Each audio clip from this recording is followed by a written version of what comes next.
அதிகாலையில் நீங்கள் தர்மம் கொடுங்கள், சதகாவை செய்யுங்கள்.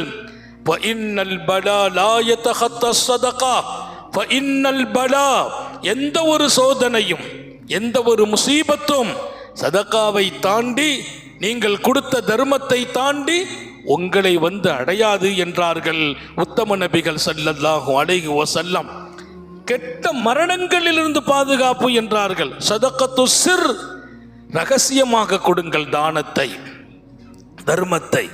இன்றைக்கு நமக்கு தேவை வாழ்க்கைக்கு பாதுகாப்பு, ஆபத்திலிருந்து, முசீபத்திலிருந்து, கொடிய நோய்களிலிருந்து, இன்னொரு பக்கம் கெட்ட மரணங்களிலிருந்து, எந்த வகையான நெருக்கடிகளும் வாழ்க்கையில் வந்துவிடாமல் அழகான ஒரு வாழ்க்கை வாழ்கிற வழியை பெருமானார் ஸல்லல்லாஹு அலைஹி வஸல்லம் விதியை தடுப்பது கூட தர்மம் என்றார்கள் உத்தம நபி.